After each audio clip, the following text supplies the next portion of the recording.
one action in the California Water Action Plan is making conservation a way of life for Californians. And that's going to take an incredible effort of teamwork to increase water literacy in our citizenry. And I think these tools that you're using are amazing. I couldn't have conceived of them myself. I wonder, going into fourth year of drought, I don't know, what is it, 7 out of the last 8 years have been drought. Is it time to build on some of the messaging that the pioneers of our state have used to take this to a new level? That is to say, what is the California water ethic? And you know, folks down in Santa Ana have pioneered this concept that the California water ethic, to paraphrase, means every citizen really is incumbent on themselves to know where their water comes from, how much they use, and where their water goes when they're done with it. And that includes the rainfall that lands on their property, whether they rent it or own it. It's a simple concept, but maybe it's time. And I don't know what my fellow board members feel about that, but I'm interested in what you all in the messaging world think about that type of message, because when I bring it up in question and answer sessions, I get a lot of positive response. Yes, and it's not my idea. I think that is very, very well in alignment with our kind of lifestyle angle, but I think it would be a very good thing to test in our polling as well. So thank you for that idea, and we'll see how we can incorporate it. This is fabulous, and I'm so glad that you all exist and this partnership had started, but that you were able to amp it up. It's just been a great partnership as we try to use whatever visibility we have to drive people to that site that you don't have to invent from scratch. And what you've been doing to help water agencies that don't have the wherewithal to do their own, as well as influence those who do, is absolutely fabulous. And the amping it up sounds great. Wonderful. So thank you so much. We'll just keep working together, and we've got some good results to show for it collectively. As you heard earlier, that's a collective achievement, as well as with everyone in California who's been doing it. So for next year, we'll just keep the pace up. Excellent. Thank you all for your support. Great, thank you. We are going to take a 10-minute break, just in the name of biology, and we'll take a 10-minute break, and then we'll come back.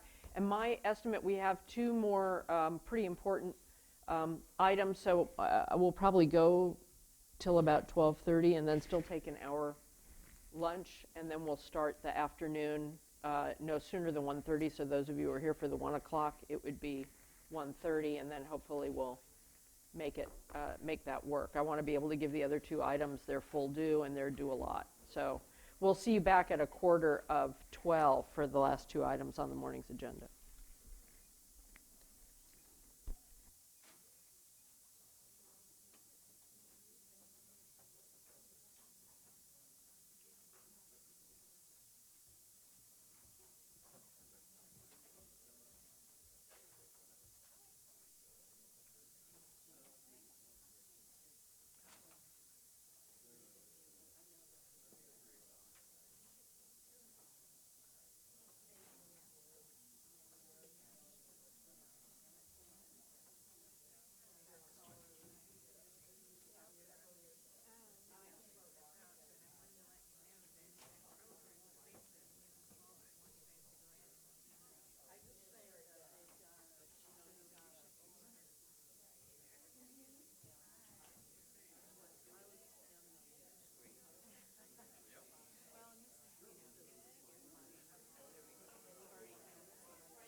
Mikey, what do I do?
There, I got them all. Collect the set. Sorry that took so long. Hmm?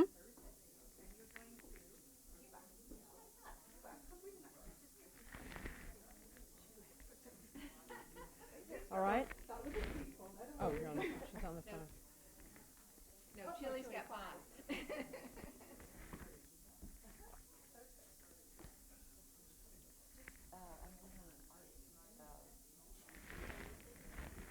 I am.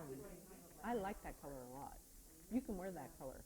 I have a jacket that color. I wore it yesterday. Yeah, I like it. I like teal. I have this same one with a more of a teal color in it. We definitely do. I can't do that color green, but Linda likes it. Linda Wade, the light green. Yeah. Yeah, if you don't mind. Sorry, am I on? Yeah. Sorry for the delay. We have reconvened, and we are on to item number 5. Yay. Yay. Item number 5.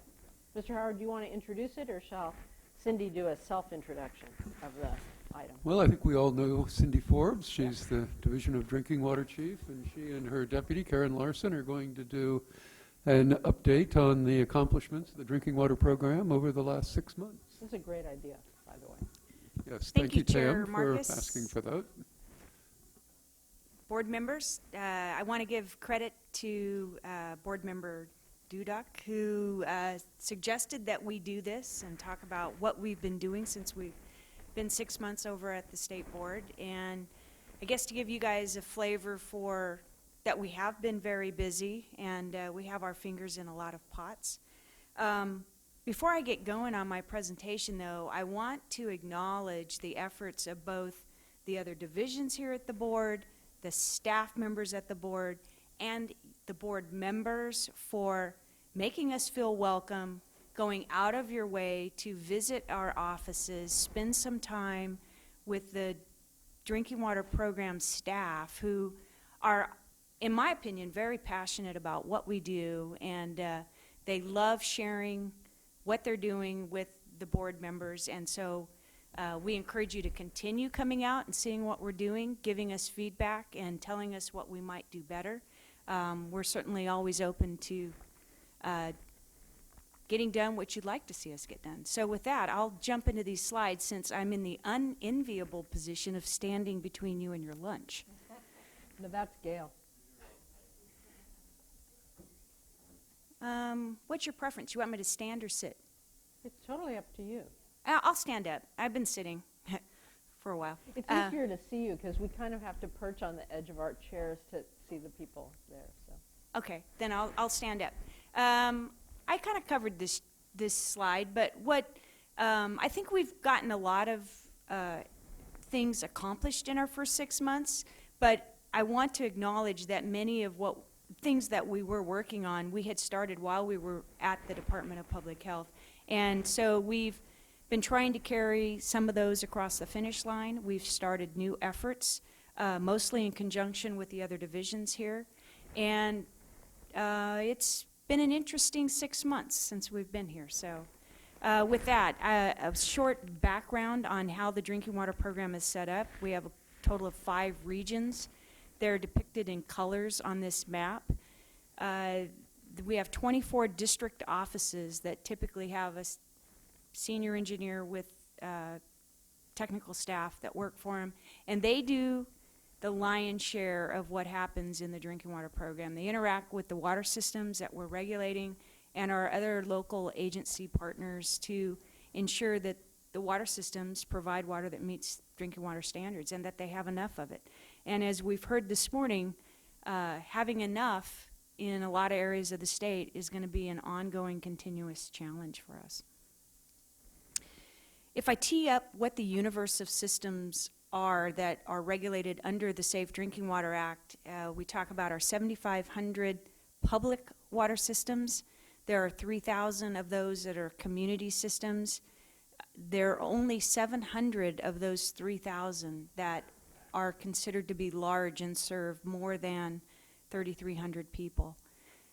We have non-community systems. Those are systems that the public is served water at, but they do not serve homes. So they might be rest stops, restaurants, places of employment, and a non-transient non-community is one where the people are exposed to the same water, so the chronic maximum contaminant levels do apply in those settings. The graphic on the bottom is probably the part that we used to hide behind, but we're not going to do that anymore. The large 700 systems serve about 37 million of the state's population, about 98%, and our concern and our biggest challenges are in getting the rest of the systems, the smaller water systems, to be in compliance with drinking water standards.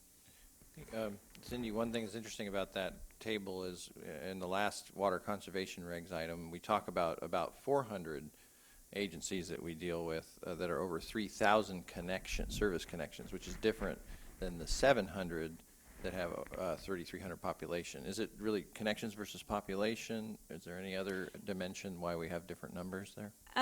We've always used the 1,000 service connections because our regulations require us to bill the larger systems for our time, fee for service. And I think the urban water planning was always drawn the line at 10,000 population, which we use a 3.3 conversion factor, so it would be 3,300 connections. Good. Thanks That's for the clarifying difference. that. Thank Sure. So as I indicated earlier, the small water systems are our biggest challenge. We've now passed the point where the state, meaning the State Water Board, directly oversees more water systems than our LPA partners do. That is a recent shift that occurred in July of last year when we took back both the Tulare County and Merced County small water system programs.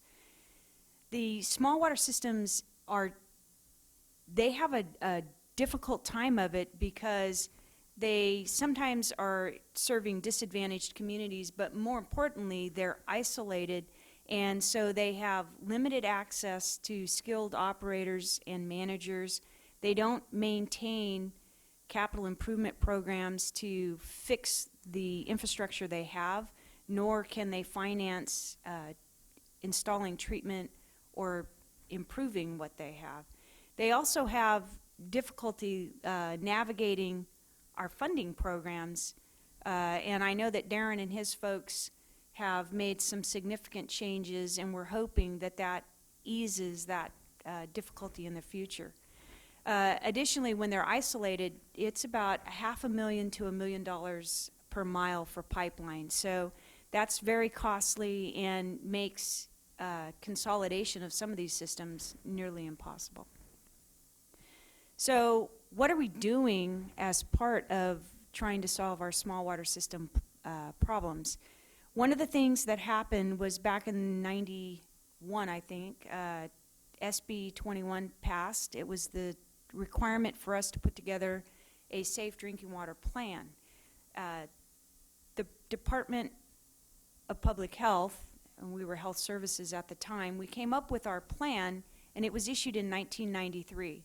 And it detailed the types of contaminants, the challenges that existed at that time, and the plan concluded then that the smaller water systems were unable to keep pace with the drinking water regulations as they became tougher and tougher to comply with. It stacked the deck against them being able to comply. We had not updated that plan, and as part of an agreement that we entered into while we were still at the Department of Public Health, we agreed to redo the plan, and it was about 90% written before we came over to the state board. The purpose of the plan was, again, to assess the overall quality of drinking water in the state, what were the water quality problems that were being experienced, what kind of health risks did those contaminants pose to the public, how could we improve drinking water quality, and there were recommendations at the end of the plan, which I'll talk about in a few seconds, that is kind of our path forward, which I think is the most important thing, is what's our strategic plan to deal with people in the state of California that are not receiving safe drinking water. As part of our draft plan being released, we held 6 public workshops. We had pretty good, attendance, and a lot of comments that were received on the plan. The scope of our safe drinking water plan, though, did not cover individuals served by private wells or water systems that did not meet the definition of a public water system.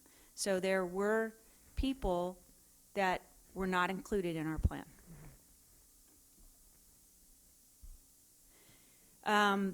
This is a graphic that's taken from Chapter 10 of the Safe Drinking Water Plan. And Chapter 10 was a compendium of all of the recommendations that were made in the prior 9 chapters. And they were characterized, there were 32 recommendations that were dropped into 9 different categories.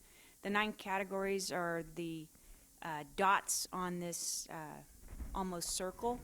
And so we looked at the things that we could do administratively at the board without any additional changes.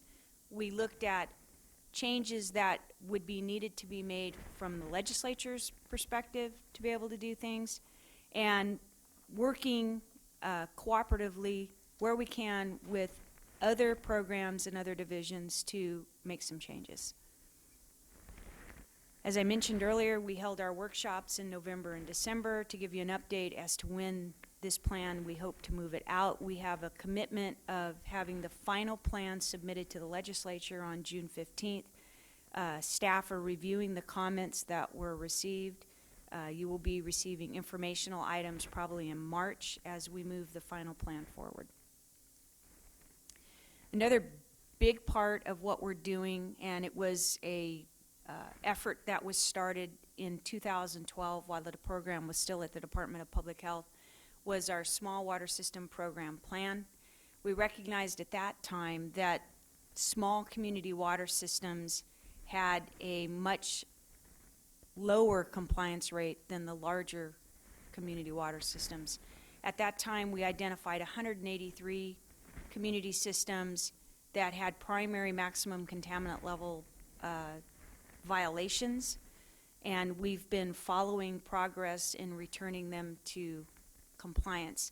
The map on the right demonstrates where the communities are located that are in non-compliance, and as you can see, there seems to be a high concentration of non-compliance both in the Central Valley area and in the Salinas area, which I think we've all been aware of, that those are the targeted areas. They serve primarily disadvantaged communities, and in parts of the state where the systems have both the technical, managerial, and financial capacity to do so, they have continued to implement solutions and return to compliance without necessarily needing funding through our infrastructure program. We are in the process of revitalizing our small water system program plan. We're going to increase the scope to include any system that's in non-compliance for whatever reason. So it will include systems that use surface water as a source of supply.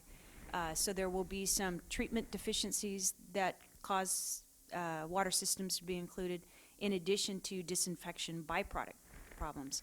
The last bullet on this slide points out the fact that some of the biggest challenges that we've had in getting systems to move forward with compliance are the mobile home parks and privately owned, mutually owned community systems. And one of the difficulties, they do not qualify for grant financing. Another point that I want to make is, even if we are able to do grant funding or principal forgiveness for infrastructure, the biggest obstacle for these small systems is that they cannot afford the operation and maintenance costs if they have to go to treatment. So as the drinking water standards have become more complicated and more difficult, more contaminants that are regulated, these little systems have gone away from being able to use groundwater without treatment and are now facing the possibility of having to install treatment to remove a particular contaminant. I don't want to undervalue the amount of time and effort that went into the drinking water program's efforts in responding to the drought. We, as early as February of last year, set up our Drought Response Center within the drinking water program. Our folks met on a weekly basis during the dry season. We attempted to identify, before they had problems, systems that we felt were in critical situation that would potentially be out of water if something wasn't done to help them get through the summer.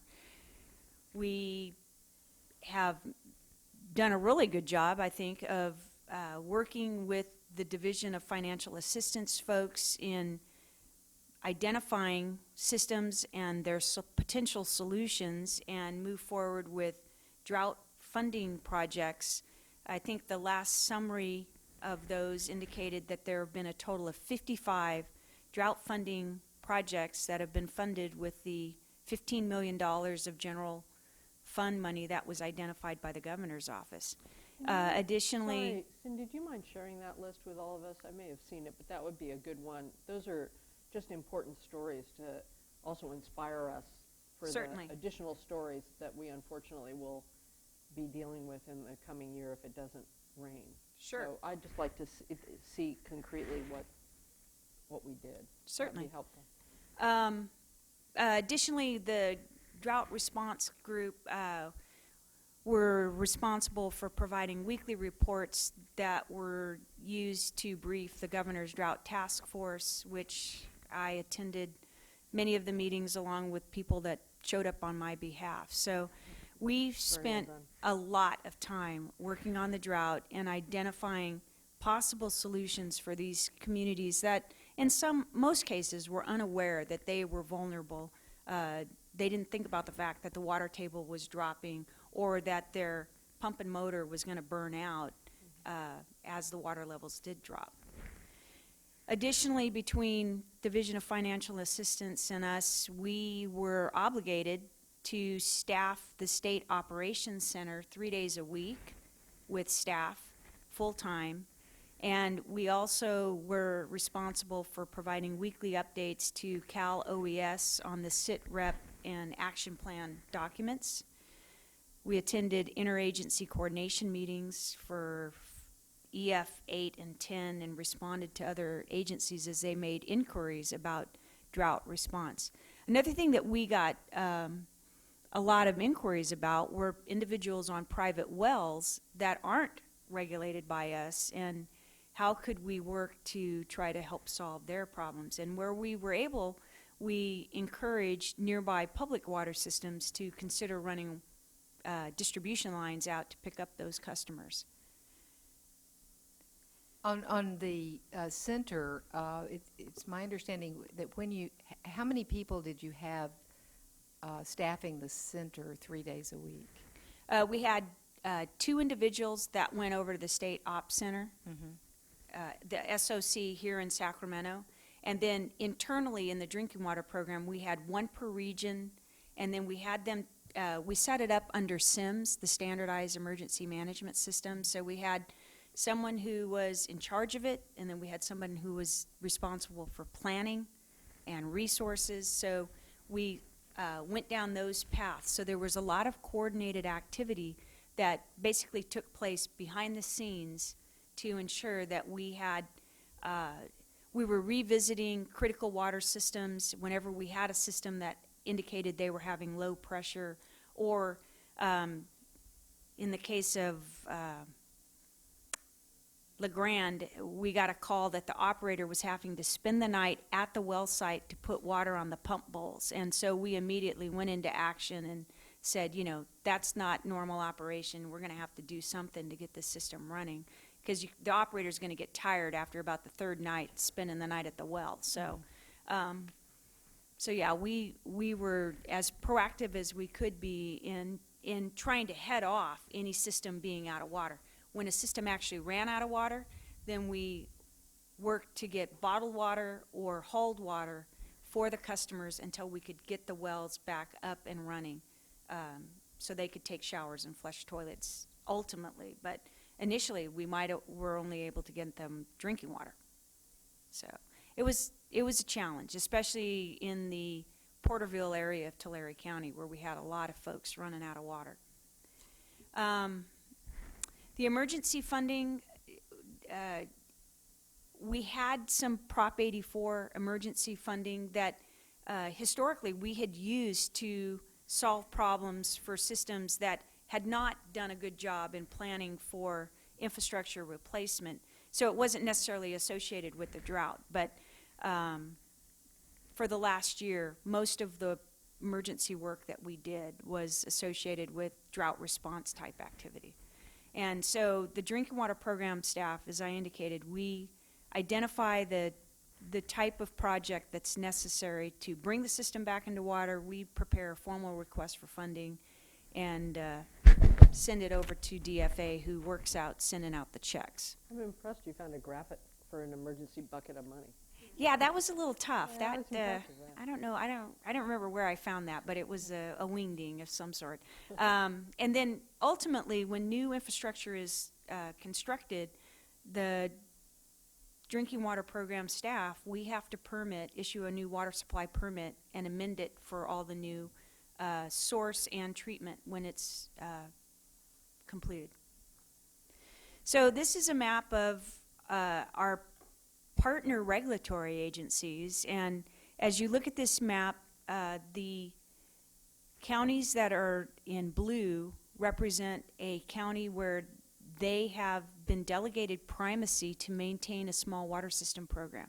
As part of that primacy delegation agreement, we conduct twice-a-year evaluations of their program, and the counties that are in the center of the state, with the exception of Kern, Fresno, Tulare, which shows blue but should now be black. That's a mistake on this slide. All the black ones in the Central Valley that show up there, those have all been handed back to the state. The counties have given back their program probably within the last 5 years. So the northern ones never were? Right, you're exactly right.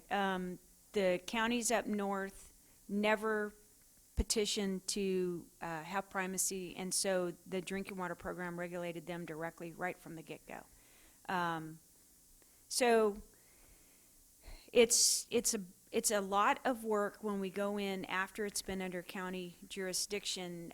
What we find is that we're having a lot of problems with the data that's coming to us from the LPAs, which it's mostly a result of them having a legacy database program that does not talk or interface with our database programs that we use. So data reporting is one of the things we are targeting and working very hard on to get those problems resolved.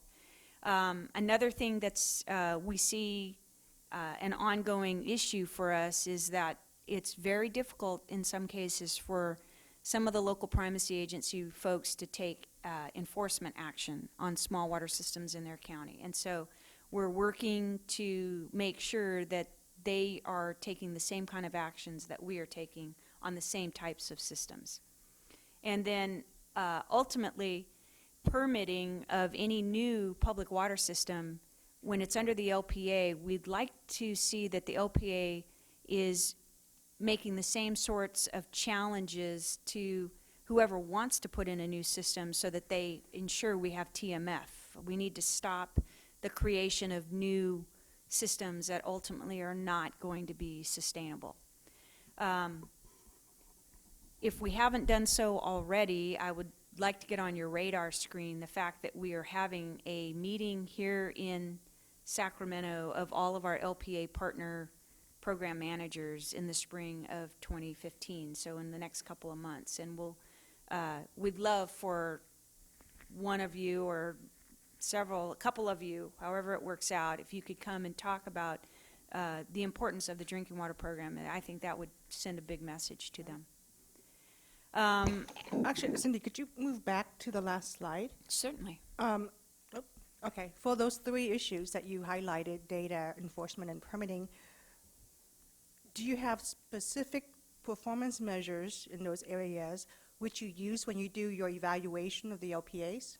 Yes, that's a great question. For the data reporting, one of the things, the part of this presentation that I haven't spent a lot of time on is to talk about the fact that the state board's drinking water program is delegated primacy from U.S. EPA. And so we routinely meet with our U.S. EPA partners and receive feedback as to what our data looks like in the federal system. So one of the tools that is used to identify systems that need corrective actions is something called the Enforcement Targeting Tool. It's called the ETT list. And one of the things that became apparent was the first time that the federal government ran the ETT for California water systems, we had in the neighborhood, I don't remember the number exactly, over 1,500 small water systems that appeared to just be in violation because we hadn't taken enforcement. And for somebody who has spent their career issuing citations and taking enforcement actions, I knew that something wasn't jiving, and the preponderance of those systems were all regulated by the LPAs. So it was a clear indication that the data systems were not talking to each other very well. We've put forward a real